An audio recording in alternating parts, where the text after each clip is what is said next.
selesai, jadi misalnya yang lain jadi nunggu lebih lama. Nah, itu bisa terjadi konflik antar klien.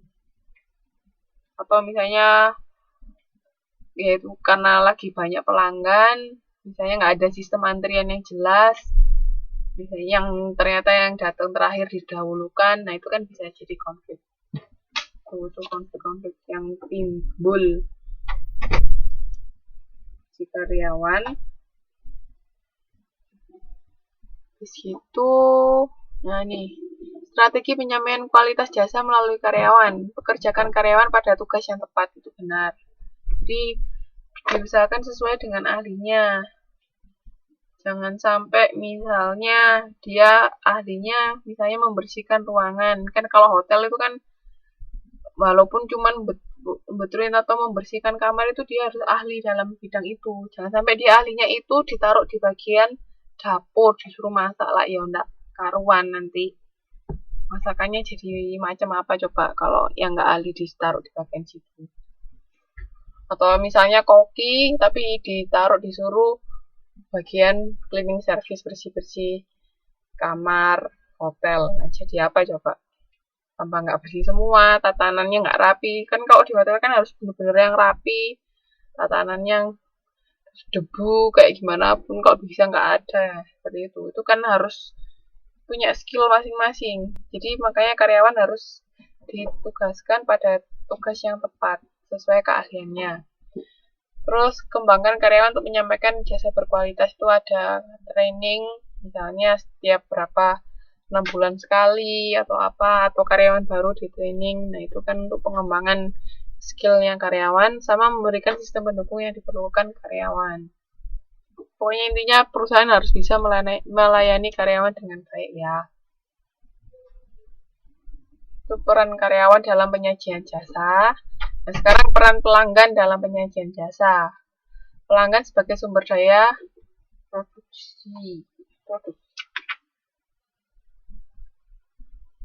produktif. Nah,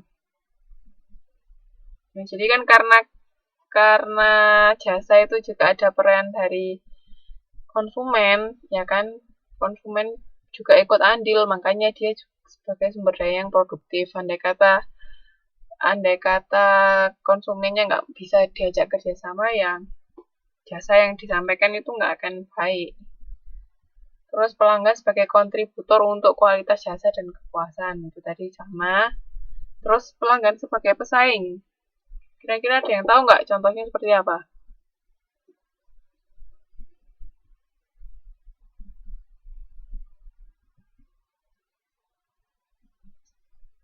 Ada yang tahu contoh pelanggan sebagai pesaing?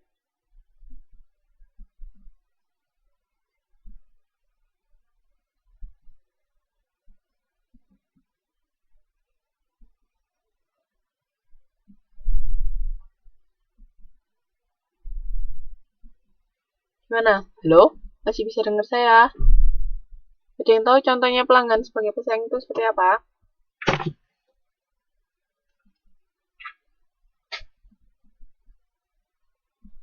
Halo? Halo?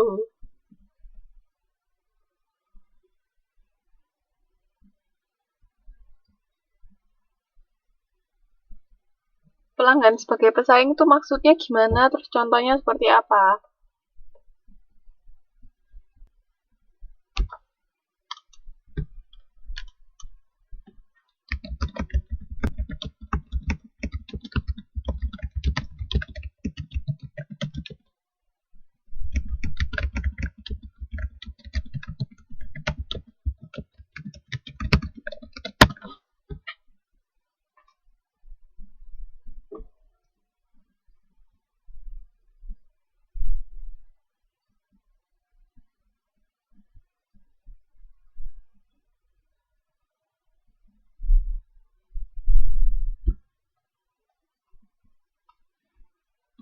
Pelanggan yang mempromosikan produk jasa orang lain. Yang lain, ada pendapat lain nggak?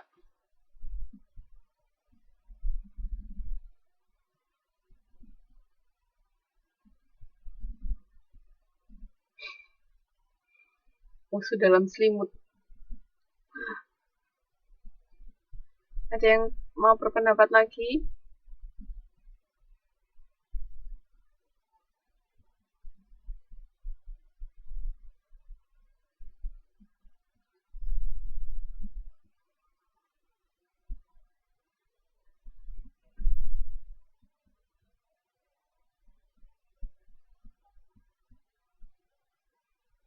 Halo, nggak ada? Yang lain ini dengerin apa tidur?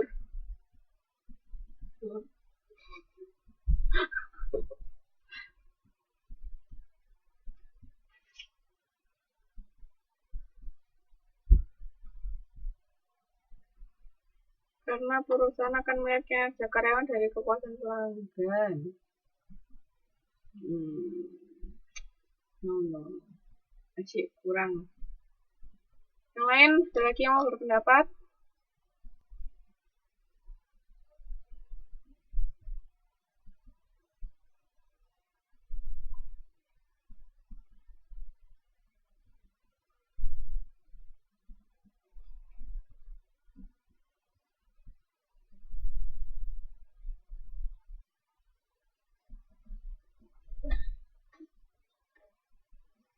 Oke, kalau nggak ada. Jadi di sini maksudnya pelanggan sebagai pesaing itu dia bisa melakukan jasa yang diberikan oleh dirinya sendiri. Jadi misalnya di salon tuh kan ada apa namanya ngurusin rambut, apa sih namanya, catok, rebonding, apalah itu. Nah, itu kalau dia bisa melakukan sendiri kan otomatis nggak perlu datang ke salon. Nah, itu bisa dikatakan pelanggan sebagai pesaing. Atau juga misalnya jasa laundry. Nah, di rumah misalnya bisa dicuci sendiri. Itu kan juga pelanggan sebagai pesaing. Jadi intinya pelanggan itu sebenarnya bisa melakukan sendiri jasa yang diberikan oleh perusahaan. Makanya dia bisa disebut sebagai pesaing. Paham? Ada yang mau ditanyakan enggak? Halo? Halo?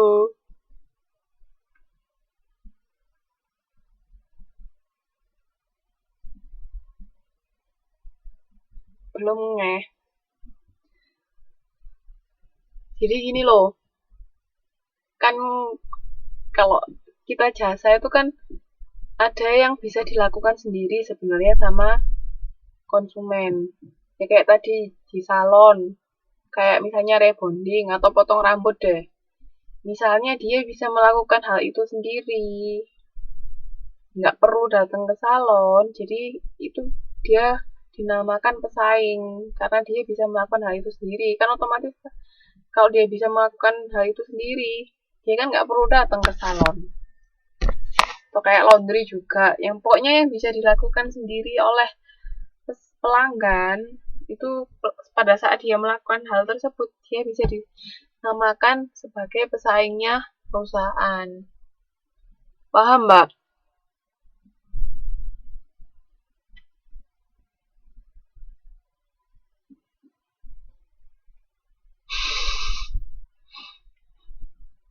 Oke, bisa diterima. Yakin.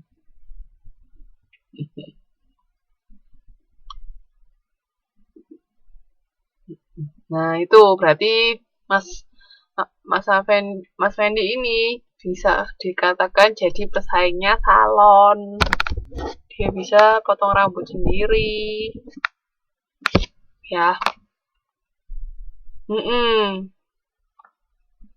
Bisa dilakukan sendiri oleh pelanggan. Oke.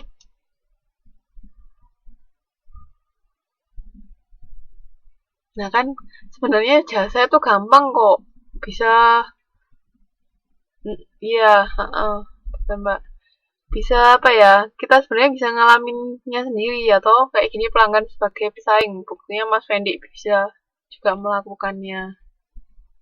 Sebenarnya ini hal-hal yang ada di sekitar kita, cuman kadang-kadang kita nggak sadar. Makanya kita belajar ini. Gitu. Nah, ini macam-macam peran perantara. Ada yang namanya waralaba atau franchise, tahu kan? Franchise itu seperti apa? Kayak 7-Eleven itu kan juga franchise. Jadi perusahaan itu cuma menjual apa namanya